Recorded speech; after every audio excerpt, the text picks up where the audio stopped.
आज कांग्रेस के मुख्यालय में दो अधेड़ उम्र के पुरुषों ने एक 18 साल की लड़की की इज्जत की धज्जियां उड़ाने का दुस्साहस किया। उस 18 साल की लड़की का दोष यह है कि उस लड़की की मां ने साल 2014-2019 में राहुल गांधी के खिलाफ अमेठी से चुनाव लड़ा। जिस 18 साल की लड़की की इज्जत पर कांग्रेस के प्रवक्ताओं ने आज हमला किया, उस लड़की का दोष यह है कि उसकी मां स्मृति ईरानी सोनिया गांधी और राहुल गांधी के खिलाफ प्रेस में कॉन्फ्रेंसेस करती है। उस लड़की का जो 18 साल की है, कॉलेज के प्रथम वर्ष में पढ़ती है,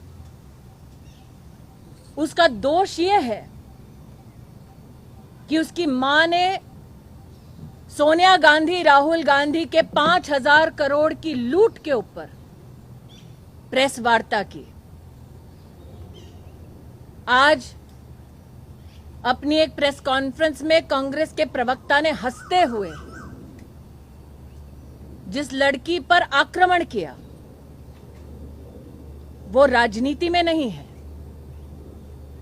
एक साधारण से कॉलेज स्टूडेंट के नाम पर अपना जीवन व्यतीत कर रही है। लेकिन कांग्रेस के प्रवक्ता ने अपने हाथ में कागज दिखाते हुए यह आरोप मढ़ा कि वो लड़की एक अवैध बार चलाती है। मैं पवन खेड़ा से कहना चाहती हूं, मेरी 18 साल की बेटी कॉलेज में पढ़ती है। मेरी 18 साल की बेटी कोई बार नहीं चलाती। पवन खेड़ा ने यह कहा कि मेरी बेटी को शो कॉज नोटिस दिया गया और अपने हाथ में 2 कागजात दिखाए। मैं आज पूछना चाहती हूं, उन कागजों में मेरी बेटी का नाम कहां है?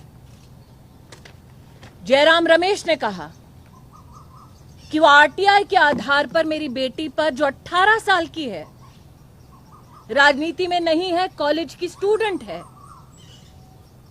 आरटीआई के आधार पर वो मेरी बेटी पर आरोप मढ़ रहे हैं। मैं जयराम रमेश से पूछना चाहती हूं कि क्या आरटीआई की उस एप्लीकेशन में मेरी बेटी का नाम है? क्या उसके जवाब में मेरी बेटी का नाम है? कांग्रेस के प्रवक्ताओं ने कटाक्ष करते हुए, हंसते हुए ये कहा कि मैं सोनिया और राहुल के खिलाफ प्रेस कॉन्फ्रेंस करती हूं। हां, करती हूं, करती रहूंगी। हंसते हुए कहा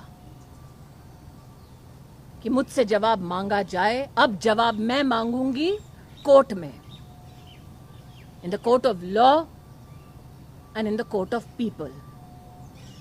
और जिस गांधी खानदान के आदेश पर यह प्रेस कॉन्फ्रेंस की गई,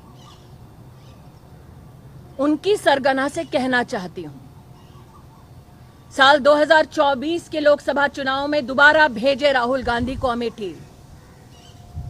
हम फिर अमेठी में राहुल गांधी को धूल चटाएंगे। ये भारतीय जनता पार्टी के एक कार्यकर्ता होने के नाते मेरा वादा है। An 18-year-old child, a college student, her character today was assassinated by congressmen at the Congress headquarters. That 18-year-old child, and I called her child because I gave birth to her, her fault is that her mother fought the Lok Sabha election against Rahul Gandhi from Amethi in 2014 in 2019. That 18-year-old girl, her fault is that her mother, as has been said by the Congress spokesperson, does press conferences against Sonia Gandhi and Rahul Gandhi. That 18-year-old girl Her character today was publicly mutilated by the Congress spokespeople. And they claimed that the mutilation stemmed from a show cause notice. I want to ask that congressperson, where is my daughter's name in the papers that he flashed?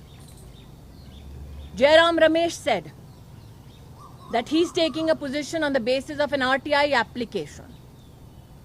My question is, where does the RTI application name my daughter?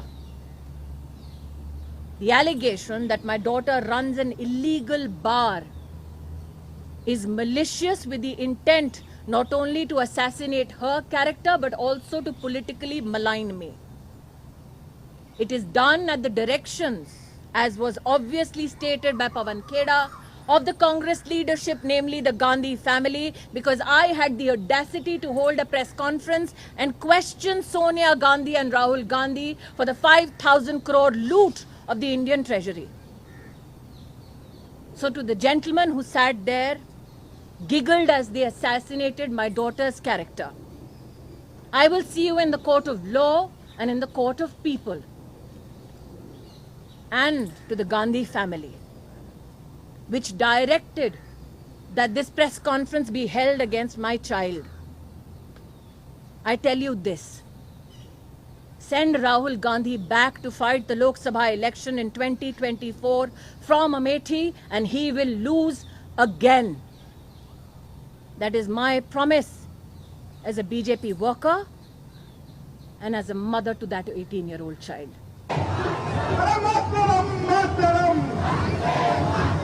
स्वागत है भाई, स्वागत है,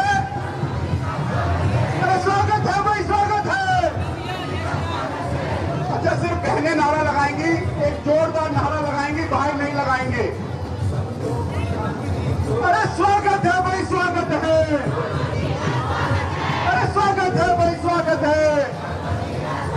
अब सिर्फ भाई नारा लगाएंगे, जितने भी भाई देखना, हारना नहीं है भाइयों पीछे। अरे स्वागत है भाई, स्वागत है, स्वागत है भाई, स्वागत है। साथियों, कुछ ही देर में हमारे पार्टी के राष्ट्रीय अध्यक्ष, हमारे करोड़ों कार्यकर्ताओं के प्रेरणा स्रोत आज हम सबका मार्गदर्शन करने और जो विजय जुलूस जो निकलेगा उसको आगे लीड करने हमारे बीच में आएंगे। तो जब राष्ट्रीय अध्यक्ष हमारे बीच में होंगे तो अभिनंदन है भाई, अभिनंदन है, माननीय राष्ट्रीय अध्यक्ष जी का अभिनंदन है। उद्घोष को भी हमें लगाना है। एक बार सभी साथी कार्यकर्ता दोनों मुट्ठियां ऊपर उठा ले, मैं नाम लूंगा पीछे तक, वो जो पीछे खड़े हैं दोनों मुट्ठियां ऊपर बंद करके ऊपर कर ले। जो बहनें पीछे खड़ी है, भाई आप भी कर लीजिए, रंजीत आप भी कर लीजिए, प्रधान जी पूरी टीम को, जो हमारे जिला अध्यक्ष खड़े हैं